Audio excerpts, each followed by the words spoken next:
It's time again for another open-ended discussion of craft beer in the mountain state of West Virginia. I'm your host, Charles Bachway. We get the West Virginia Beer Roads crew together every once in a while for these special roundtable discussions. We're sitting here today in late October 2024 in our roundtable studio at Mink Shoals, West Virginia. I'm joined by my Super Beer Roads co-host, Aaron McCoy. And Aaron's going to introduce our special guest for today's discussions. Today, our guest at our roundtable discussion is Brad Deal. He is a professor at the University of Charleston, an avid runner, and a craft beer fan that uses his running as an excuse to go grab a craft beer. Brad, welcome to West Virginia Beer Roads. Thank you, Aaron. I appreciate that. I frequently joke that running allows me to enjoy all the craft beer I want and not be 300 pounds. So the two hobbies go together. They do. Yeah, and Brad is also a friend of ours from the craft beer community and a friend of the program. That's right. Yeah. So absolutely. So great to be here. Love it. Thank you. I appreciate you inviting me. I'm looking forward to discussion. Yeah. On these roundtable discussions, there's no holds barred. We're just here to dissect and take apart and put back together our craft beer industry and topics around our communities that all of us beer drinkers like to talk about and do talk about, obviously, when we're out in our bars and in restaurants. And so today we're going to kick it off with Aaron McCoy. You've got the first topic. What's on your mind? Yeah, I'd like to kind of get into the discussion regarding changes and or decline in the craft beer market as a whole and what impacts it specifically nationwide. And then once we've addressed that, I want to get into, is West Virginia in line with the rest of the broader U.S. craft market in the Huntington-Charleston area? Boy, that's a good one. A big topic because, it's certainly gotten a lot of publicity over the last year or so or two that, and really post-COVID, that everyone expected the craft beer markets to jump back strongly, but Sure. Some people say they haven't. And overall, craft beer sales nationally, even from the bigger breweries, is slowing down. But so is all beer sales. The Bud Lights and the Millers and the Coors, those are slowing down. Those are definitely slowing down. So it just seems like craft, and nationally, it's slowing. It is. And would you like to add something, Brad? Now, I wonder how much of that is just a maturing marketplace. Because I think back in the 1960s, IBM was on a growth rate that if the growth rate had continued at the rate it was going, it would have exceeded the gross national product of the United States within about 15 years. So Sure. obviously that growth rate was unsustainable. Yeah, that's right. And so you wonder how much of what we're seeing in the craft beer market is just simply the fact that we've reached a mature marketplace. Yeah, no, I do think a lot of it is that. And it's just also what I see in other markets, not in West Virginia so much because we're a little behind that curve, but other markets that overbuilt craft breweries. And Saturated them. Yeah, there were just too many, but who knew? You're going to go up, people were on that curve is going and it's going straight up and everybody's trying to get in on it. Well, then there's not everybody that runs a good business. And so a lot of these little craft breweries, right now they're closing up. There's some of them for a lot of reasons that just couldn't make it in that market. I would agree with you both in terms of a maturing market, but I would also like to add that I feel like it's a generational thing and the product availability as far as ready-made drinks, seltzers, the non-alcoholic group that want to drink things that aren't alcohol, but apparently you get some sort of similar effect. I feel like it's not just the maturing market. I feel like as a whole, all of these things have just really hit the market hard. So you're thinking my generation, us old guys, are all dying off, and so we're... And our grandchildren aren't drinking like we did when we were 21. I think that the availability to them in terms of alcoholic and or non-alcoholic products is so much more broad than what was available to when we were younger and beginning to get into craft beer. Yeah. It's just changed the market. Well, yeah. You can read all the time in the popular media about the decline of younger generation. Brad, were we calling that Gen Z? Yeah, I think the ones who are about that age are Gen Z, and then there's a Gen A behind them because I guess we have to restart the alphabet. Oh wow! Yeah, but it's.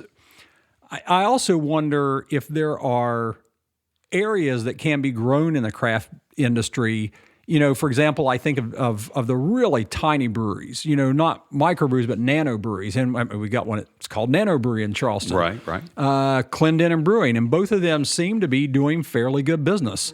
And I know when I first got into craft beer, around 2008, 2009, there were maybe 1,000 breweries in the country. And the question was, how many is too many? And I thought, well, I don't know. 20,000, 30,000. Sure. Now there's about 9 or 10,000. But especially if you talk about it at the real nano level of a level like, say, a restaurant that brews its own beer. Yeah. And it seems to be that craft beer drinkers are now hyper local. They don't want a beer that was brewed by a brewery. A West Virginia craft beer drinker is looking for a beer brewed in Charleston and not a beer brewed in Columbus, for example. Right.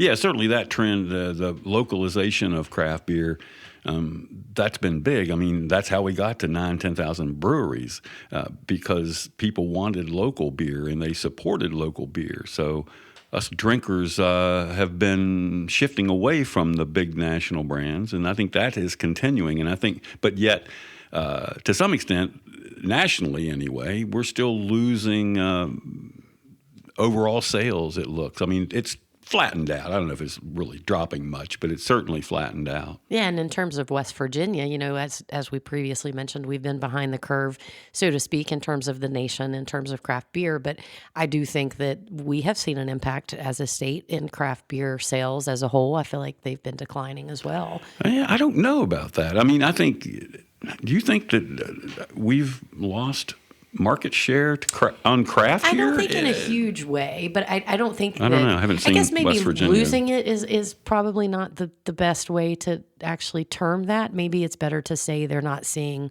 the growth that they've previously seen. Well, yeah, growth has certainly slowed down even in West Virginia where we say we're behind the curve. So we're not closing up as many breweries maybe as some other states are because we just didn't have enough to start with. We never got overbuilt like they did in bigger cities. And I don't know if anybody's really taken a detailed look in terms of which breweries are closing, because a lot of times you see these breweries that were fairly big. What's the anchor, right? Or fairly large regional breweries that took on a lot of debt to expand, and it just killed them.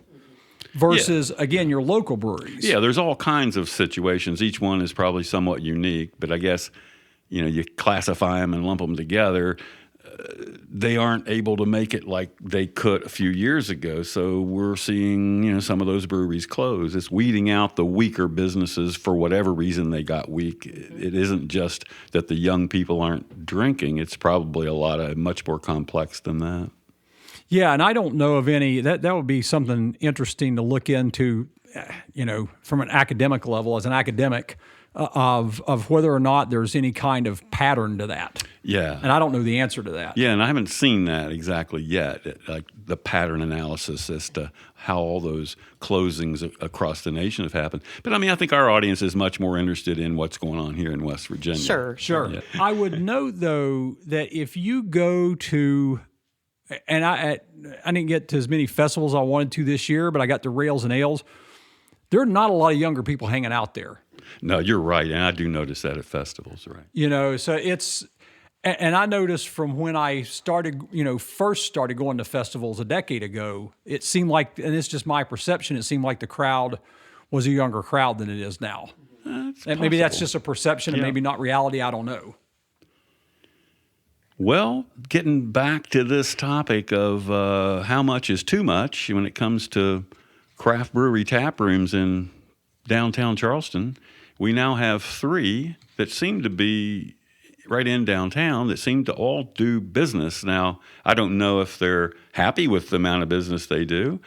One of them I bet is, and I know is because I've talked to them about that, and that would be the Fife Street Brewery people.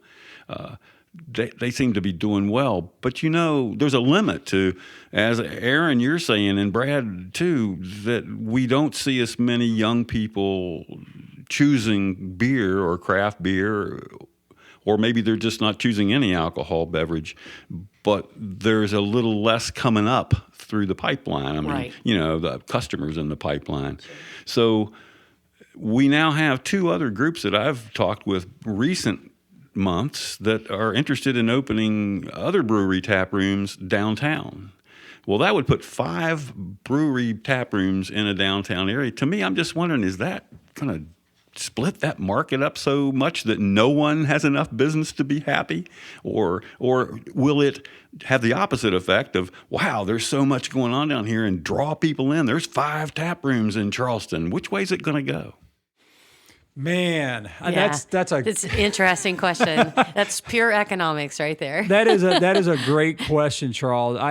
I think they have to offer a variety of product, right? So it can't just be 5 tap rooms with great IPAs. Right. That's not going to grow it. Yeah. You know, if you've got one that specializes in IPAs and one that produces a lot of sours and then one that produces a lot of fruity beer, Okay, yeah. then maybe you've got a chance to grow the marketplace Right. because even me, I don't necessarily want, great. Last night I went to this place that has great IPAs. Maybe that's not where I want to go tonight, right? I want to go to a different place this week.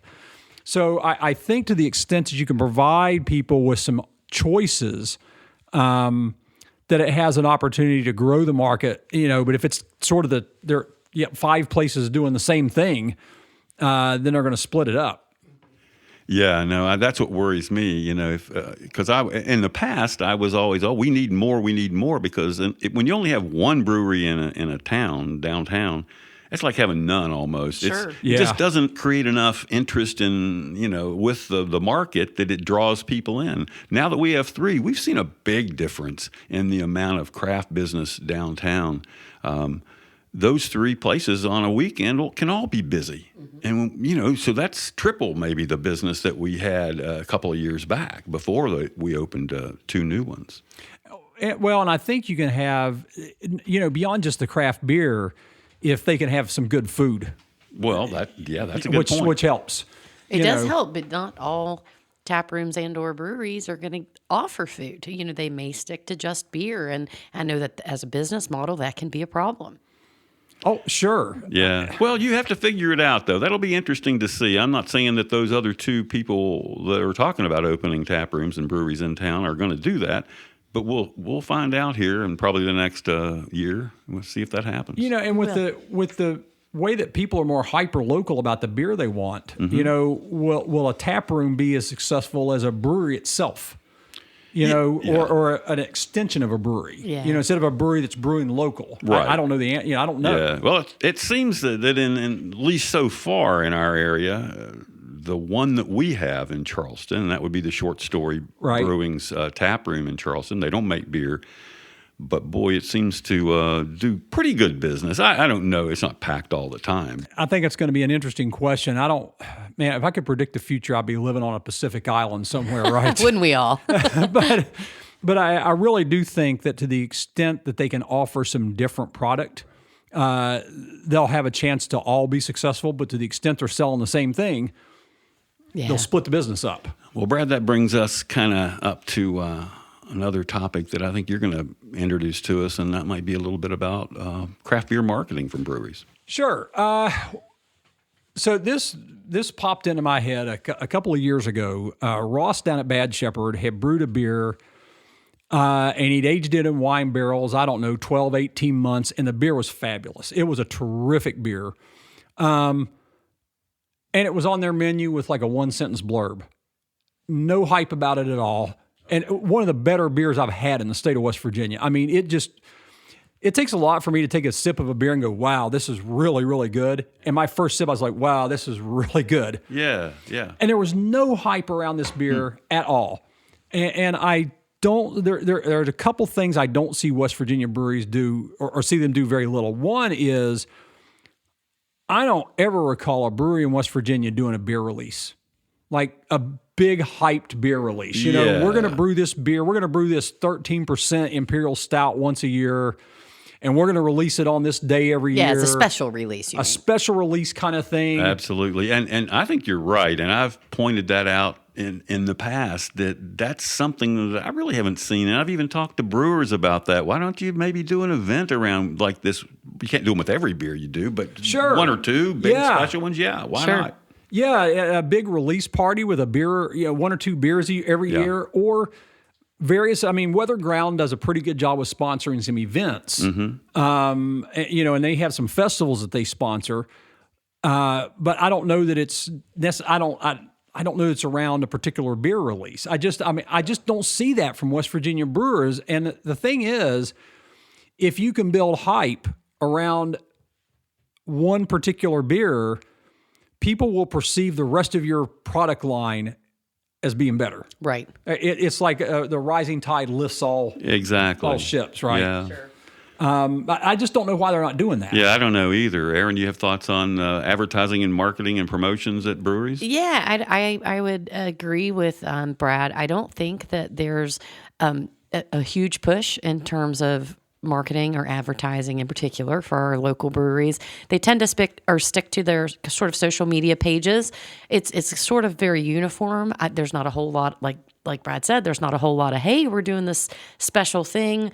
You do see occasional things that come across as advertising, but you don't see big tap takeovers. We're going to, for those brewers that do have their beer in other places, it's just not something that's advertised or are pushed very hard, in my opinion. Yeah, I agree. If you didn't have social media and subscribe to or follow those particular breweries, you often wouldn't have any idea they were even doing a tap takeover. That's right.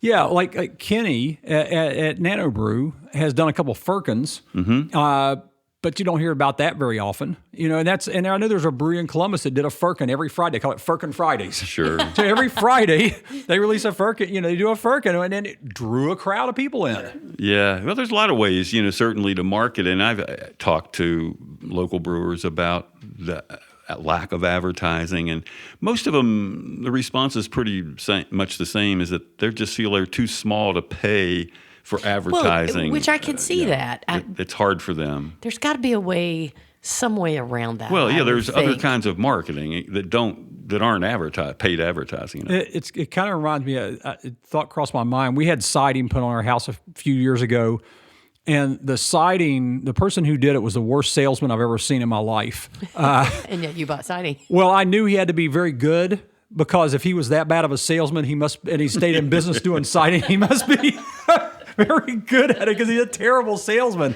And I think that way about some of our brewers too. They're so terrible at marketing. But you could build the hype within the brewery itself, right? I mean, the marketing, it doesn't have to be, television advertising. You post big, you have big signs all over your brewery that you're going to have a release day, sure, right? For this special beer. Special release, yeah. And, if you can get the hype and get it done one year, and you can build it for next year, right? No, I know that's kind of a bread and butter for certain breweries around the country, that once a year that beer is released. It's a big party. It's a big deal, and the biggest crowds of the year come in. And I kind of go back to, I wonder, again, is that a generational thing? Like, is the younger generation, because they're, in my opinion, not as advocating for craft beer, would they go attend those types of releases? I just think it's not new anymore, even for older people. I mean, they've done it too many times, and it's like crying wolf. And you got 30,000 breweries,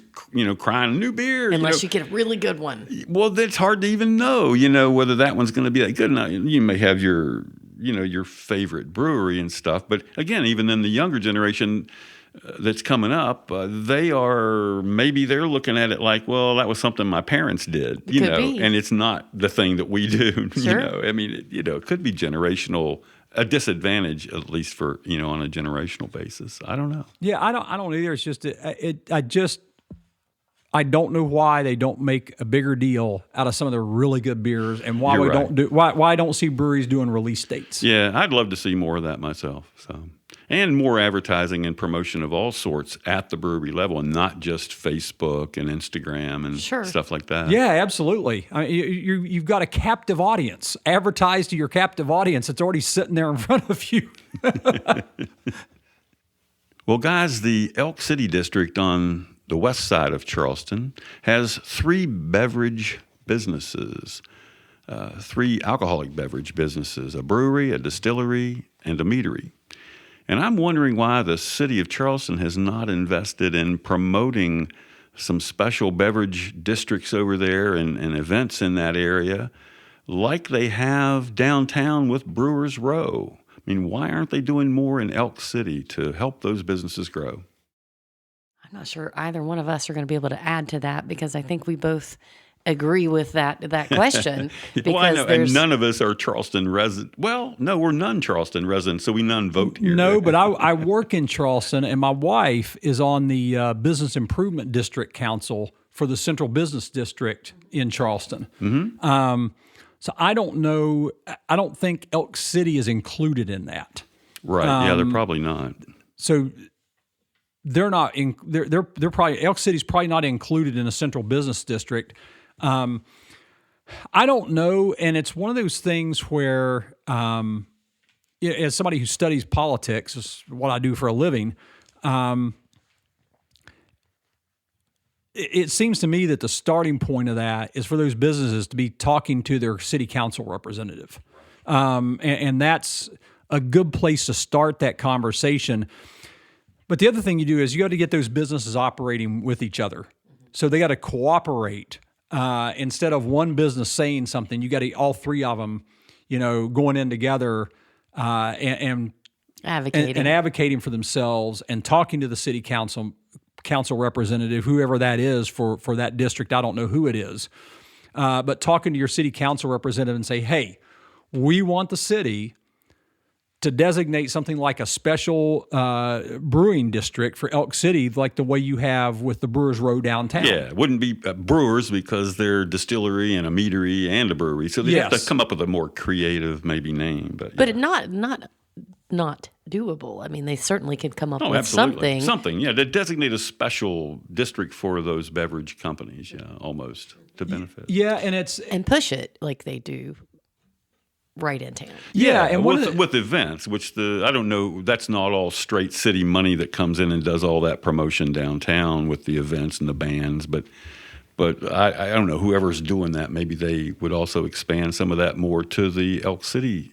district. And it's hard to get small businesses to cooperate. Oh, no kidding. Yeah. And it's primarily because they're worried they're spending all the time running their business. Yes, exactly right. And to get them to say, okay, we need to spend some time and effort lobbying a city council person and doing it jointly and figure out who's going to go talk and what points are we going to make. That takes time and effort. Yeah. And you got to spend that time and effort away from running your business, which is already a small business. Yes. And we all, well, for those of our listeners that don't know, I'm actually unsure about the meadery, but I know that the nano brewery and the distillery, that's the owners have other jobs. It's, they are spread out as far as their time goes. And so, that's challenging. Well, I will tell you that some good news, Brad, with kind of topic you were saying about people getting together and meeting and tooting their own horn a bit and advocating for themselves as a group, that there is a committee has been meeting in Elk City, and they are kind of an informal thing right now. Maybe it will become more formalized down the road, but the businesses are meeting, representatives from businesses, and coming up with plans and ideas to present, to the city and to other groups in town. So it seems to be, it's starting. It's just maybe that's what it does take, and maybe the downtown association in the downtown part of Charleston already had that, and maybe they were just way ahead of the Elk City group. I was a member, and everybody's seen the signs around the area, the Save Coonskin Park signs. So I was a member of the Save Coonskin Park group, and I worked with them. And what you really need, you need 2 or 3 people who are willing to push it really hard. Mm-hmm. And the Save Coonskin Park group had that. They had about 3 people who really, really, really took the lead on it. And I think you could do this, but you've got to have a couple of people who are willing to take the lead and put a lot of time and effort into it. And you can have some results, but you got to have those people. And that's where what Aaron was saying with the people that run these businesses, just mom and pops often. It's a couple people that, that are running these little businesses. They don't really have that kind of time, or necessarily the skills. They aren't the skill person that's going to pull together a group and go out and advocate. Now, but you're right. That's when that person pops up, and hopefully it will within their organizations, that they'll start to make progress. Yeah. And I think that's what it takes. Again, from somebody who watches politics and studies politics, that's what it takes. Is you've got to have, especially for local advocacy, you've got to have one or two people to take the lead and really start pushing it. Yeah. Well, one of the things we seem to have a few of in the Charleston region and certainly around West Virginia, I tend to ones in Huntington and Wheeling and places, and that's beer festivals. So, Brad, you've got some thoughts on local beer festivals. Yeah, and it's. I wonder, and this almost ties back into whether or not the craft beer market is maturing. Whether craft beer festivals are. Is there a problem with them, and are they in decline? Because I know that I remember when Rails and Ales first started. If you didn't buy the VIP ticket within the first hour of it going on sale, you didn't get a VIP ticket. Oh, that was so true. Yeah. And now you can buy a VIP ticket almost up until the time the festival starts. This one wasn't advertised very good recently, but Benny Kedem had a festival, and I didn't know about it until 2 days in advance. I didn't hear about it at all. So. Aaron didn't hear about it at all. Yeah, I heard very little about it. There might have been 50 people there. Oh my God. It was. Well, I mean, that's. My wife dropped me off and she's like, "Is there anybody there? Are you sure you want to go?" I was like, "I'll find somebody to talk to. I'll hang out and have a good time." Yeah. But you're right. That it's not what it used to be. No, and it seems to me, just my observation, there's been a decline at pretty much all of the beer festivals. Yeah, as far as attendance, I know the Charleston festivals last summer were not as well attended as they had been, say 6 years ago before COVID and all. No, and there's some of it. They don't appear to be as well organized to me as they used to be. It's almost we talked about running when I first got here. So when I first started running, 5Ks were few and far between. If you had a 5K, 200 people would show up. You didn't need to advertise or do anything. Yeah, just right. People showed up. Well, now they're a dime a dozen, and it's hard to use a 5K as a fundraiser, right? Because there's so many of them. Yeah. And so I think that festivals anymore, it's to some extent there seems to have been an attitude. Well, let's just put a festival on and people will show up. Oh, I think that's very true. And it doesn't work that way. Well, it hasn't seemed to be working that way. Yeah. No. Recently, I would feel like. Yeah, and we have a lot of festivals in the region anymore. I mean, we have several down toward Huntington, one big one always in Huntington every summer, and others even in this area. I mean, we have people like Clendenin. They have a festival up there in the summer. Well, in the fall, I guess. But yeah, there's just so many festivals. Maybe there's too many. Maybe because the attendance, I feel like overall at these festivals is what we're referring to. It's just shrinking and noticeably smaller. Yeah. Yeah, I don't know what you need to do, because I think my interest in festivals is not the same as it used to be. I mean, I used to be so excited to go to festivals where I could try all these different beers. Well, now it's like, doggone it, I've tried all these beers. I don't necessarily have any interest in just going over there. I only go to festivals more for social reasons, not to drink beer. I mean, I'll drink beer there, but I just mean it's just not the same as it was when craft was so new and there were all these new things and new experiences to try. Yeah. Yeah, and the price too. The festival ticket prices,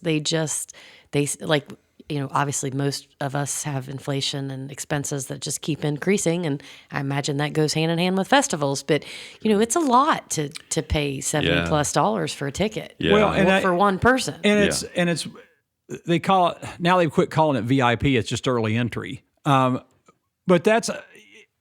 I almost think that they'd be better off going back to an actual VIP ticket, where the VIP ticket you got some things that the rest of the crowd didn't get. Yes, very special. That you're.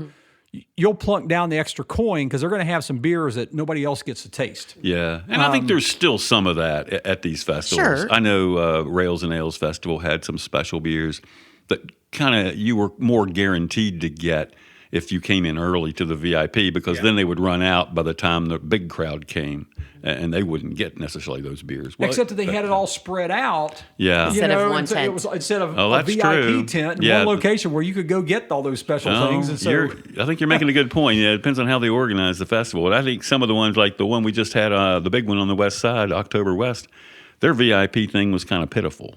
Aaron and I both went in on VIP, and then, man, I just, had I really been expecting something, I would have been very disappointed. But I was just there for socializing and not so much for the beer experience. So I didn't make it to October West. Tell me, what was the VIP? I mean, what they do in their VIP area? I have no idea. I mean, they did have special beers. They just had one little tent that had, I don't know, maybe 5 or 10 beers that weren't anything that special. Maybe 7 or 8. They weren't exactly. Are you saying Jeff McKay didn't?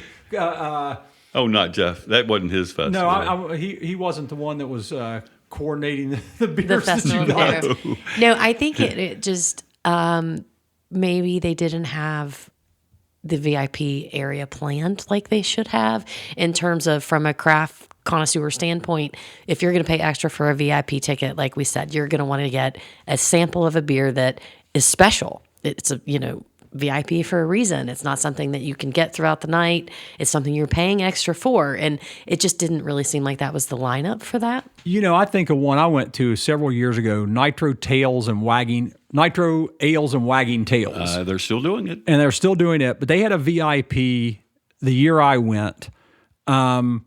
And it was a true VIP experience. Like we had a beer tasting. They had a beer tasting class, and there was a Canadian breakfast stout that they had on tap that you couldn't get anywhere else. It was which is the point of VIP. Which is the point of the VIP. It was a really nice VIP experience. Yeah. It was worth the money. But you're right. A lot of them now, it seems like the VIP is just more of an extra hour of drinking time. Yes, you just get in early. Yeah. And some of you just call it early entry now. Mm-hmm. Right. And it's almost not worth the extra money for the early entry. Yeah, I also think that a lot of the festivals have put much more emphasis on the music, and they're paying big money to get bands in. And food. There seems to be a lot more food. And that, of course, doesn't raise the price of a ticket because that's extra cost to you. Sure. But my thought is, things that they're doing that are outside of beer, like paying bands. If I want to go to a music event, I'll go to a concert. If I want to go to a beer festival, I want all the focus on beer. I don't need a band. I don't ever listen to the bands. Now, other people might have a totally different idea, but for me, that doesn't work. Charles, I've been to several craft beer festivals where the band's playing and you got 10 people sitting there watching. So I want to think to myself, why did you spend $1,000 on this or $1,500 on this band? Yeah. When there's 10 people watching the band. Oh yeah, and I imagine quite a few of those bands cost more than $1,000. I mean, but anyway, for that length of an event. Yeah, but I'm not want to just bitch about bands or anything because music is good, it's important, but I guess festivals to me nationally, or when I follow what's going on, and I go to festivals in Florida too, a lot of them have struggled and they don't have the crowds they used to. A lot of them have stopped doing festivals. In West Virginia, we still seem to have a lot of little festivals. I mean, some will close up, but another one will open. They just did one last weekend before we recorded this podcast in Fairmont for the first time, downtown Fairmont. It was a Frankenstein. So it was a hot dog and beer festival with a Halloween theme. Nice. So that they asked people to dress up, and a lot of people did, and apparently people had a good time. But it was their first time in downtown Fairmont, West Virginia, doing a beer festival. Well, anyway, there you go. And maybe that's an idea where it's not just a beer festival. You got other things happening that tie in with it. That there's another reason to go there besides just the beer. Yeah, I mean, it's a smart marketing, I'd say. Yeah. Oh, I agree. Well, I want to get into the next topic that I thought would be interesting to talk about, and that's regarding the lack of training local to anyone in this area from a brewer's standpoint that wants to learn how to brew beer. A certified program in particular and an in-person program is just non-existent in West Virginia. Most people are aware that we had a program at one point that it seemed exciting at first, and it just didn't pan out. It just didn't work out. We did thankfully have a couple people that were able to benefit from the program, but Brad, you're the college educator. I mean, it takes a lot to put a college level program together, even at a community college, probably, and offer a degree and stuff. It really does. If you to put a rigorous program together, and so you have to really think about all the curriculum, every single course that you're offering. Why are you offering that course? How do you staff that course? What's the content of that course? You have to do marketing studies. Is there an actual market for this? Can I sell this course? Can I bring people in? How do I staff it? Who's my? A lot of times at a university, you already have people that are working for you that can staff the course, right? You're just shifting emphasis a little bit. Yeah, but not for this kind of if we go from a biology program to a biochemistry program, we probably don't have to hire maybe one person additional to fill that up. And then finally, you've got the financial piece of it that you have to really do some marketing studies on. Is this financially viable, given what I've got to do? And so I remember when this program launched, as soon as I looked at it, I said, there is no way that's going to work.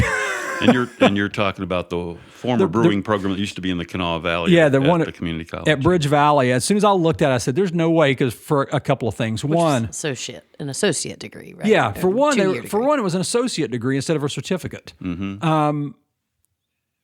People, to get a brewing certificate to go out and brew beer and work in a craft brewery, I don't think people want to spend 2 years in college, Right. Yeah. But 1 year with a certificate is good. The second thing is they didn't staff this program.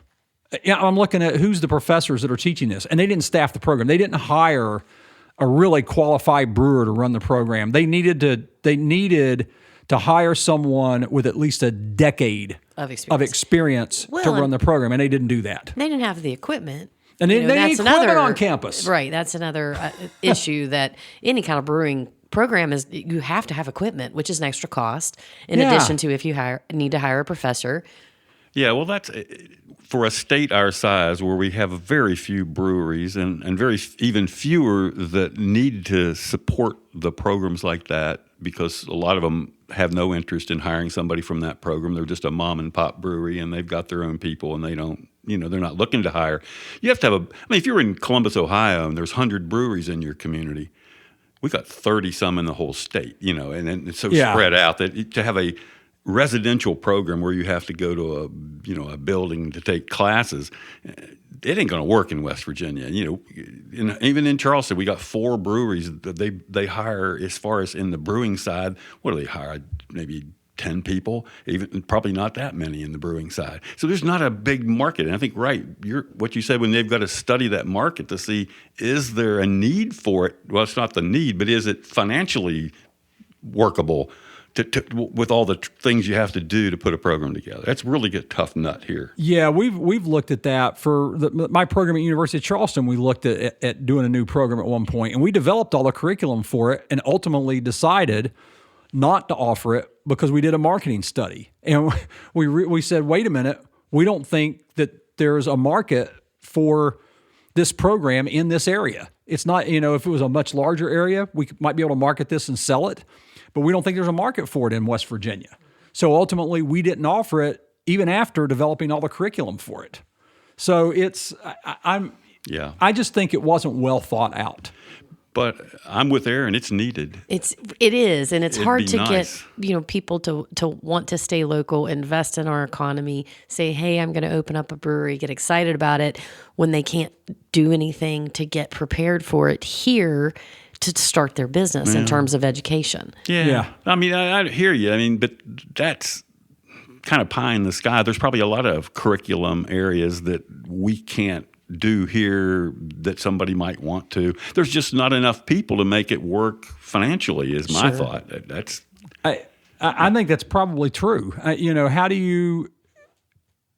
you're going to have to be putting through, to make that program financially viable, you're going to have to be putting 15 to 20 students a year through the program. and where are they going to work? Yeah. Right. Well, exactly, which kind of circles back around to something that I meant to bring up earlier in regard to our area, our Charleston Huntington market, and the lack of any kind of brewery or retail bottle shop, for instance, that has been added in the Taze Valley area. Ever. There's obviously the Palette is a bar / bottle shop that's in that area, but that's it. There's not a brewery. There's no competition. There's nothing, and that's such a hugely populated area. It just blows my mind that somebody has not invested in that area in terms of craft beer. It's been on my list for years as far as a place people ought to look at that want to open a brewery, because population base is there, the kind of the income levels are there, and a lot of people that live out there, they don't want to drive to Charleston or to Huntington, and they're halfway between both, right, to have a drink. They want they're probably going to stay home and drink. They're not going to go. I'll tell you a good story from a craft beer. What is the name of the place? I can't remember. It was open. It opened near the golf course. Fairway's open, and they were going to have craft beer. This is before the Palette opened. And so I went down there, and I was like, oh, this is great. And they kind of didn't know what they were doing when they first opened, because I can't remember what it was. They had some big imperial stout on tap. How big a pour did you get? I got a 20-ounce pour for $5. And I had to call my wife to come pick me up because I couldn't drive home. Wow. I mean, it was like $5 and it was a 20-ounce pour. I was like, they don't quite know what they're doing here. Yeah. Well, that happens. And I'll just suffice this topic to say that Taze Valley still, to me, is a great place for somebody to open a craft brewery, or at least a craft brewery that already existed somewhere else to put a tap room in. Sure. There. Yeah, I totally agree with that. That would, to me, be a moneymaker. I imagine it would be a huge moneymaker. Yeah, I totally agree with that. Well, kind of extending down the road from Charleston through Taze Valley and on to Huntington, West Virginia, I think we've got an issue over there too with too few craft beer outlets in that community. I mean, to make it live. I think I said earlier, if you're in the middle of the city and there's only one craft brewery there, it really doesn't create enough excitement usually to make a difference. And if there's 2 or 3, you're better off, and you'll sell 3 times as much beer, in that area. Huntington just has one craft brewery downtown. And it's a nice city, and they're doing great things in their downtown. And certainly they have another good craft beer bar or two, like most cities do. But as far as breweries, they have the one. And I've talked to them, and they would welcome even more breweries downtown, because they know that helps bring people in. I mean, that people travel, like we've seen here in our Brewers Row in Charleston. People walk from one to the other.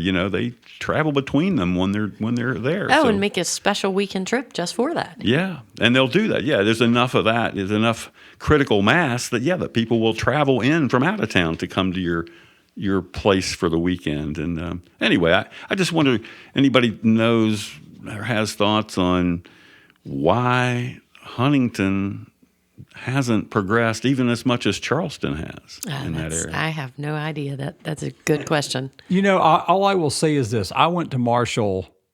I rode a dinosaur to class. It was that long ago. But I noted all the way back then that, and even though Charleston has a smaller population than Huntington, did then, does now,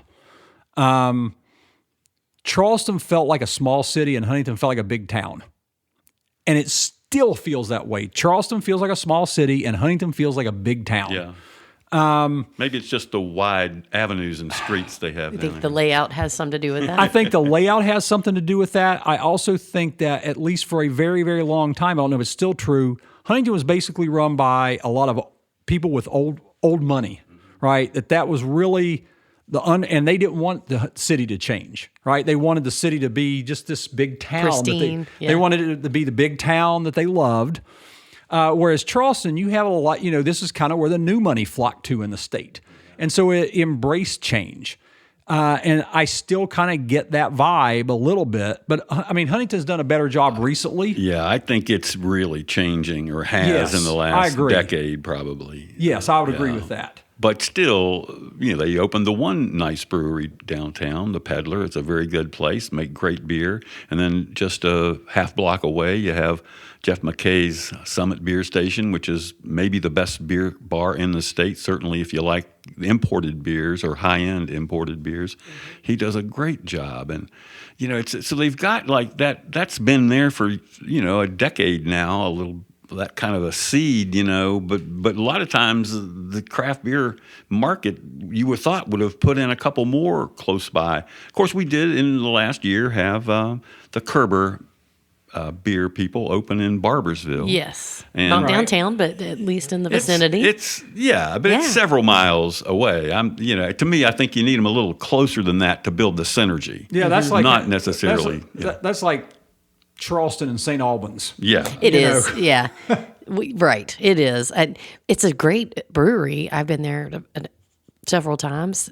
Glad to have it. Exciting, that they opened, but we definitely need another brewery in Huntington. Yeah, and I don't know why that hasn't happened in Huntington. Well, and even, but Huntington's been a little slow, like I'm saying, but you go across to Ohio or across to Kentucky, and there really aren't breweries there either. Like in Ironton, there's not a brewery in the city. In Ashland, there's not a brewery in the city. No. There's a little tiny one outside of Ashland, but that's not really a city brewery. It's out a little bit out, away from town. So it's amazing to me that whole district there that has a lot of population has not been served with craft breweries. I don't know why. I wish I knew. Yeah, I don't have any idea, and it's sort of surprising because you've got a fairly good population base there. Sure do. Oh, yeah, I mean, it's especially much in that- bigger than Charleston, really, in the whole metro area. Yeah. Interesting. Well, guys, I think we've just beaten enough of these beer boxes and these cases of beer and kegs. We're rattled enough kegs, and I don't know how much more we're going to accomplish today, but Brad, thank you very much. Thanks for inviting me, Charles. I appreciate it. Great discussion. Yeah, it's been good. We've enjoyed talking with you. Yeah, very great much. being here. Yeah. Well, as always, we will have another roundtable at some point and get into some further discussion regarding craft beer. Thank you again to our listeners. We appreciate it. Cheers. This brings us to the close of another podcast. Remember, you can subscribe on Apple, Spotify, or your favorite podcast host. Thank you for listening to West Virginia Beer Roads. West Virginia Beer Roads is a production of BrilliantStream.com.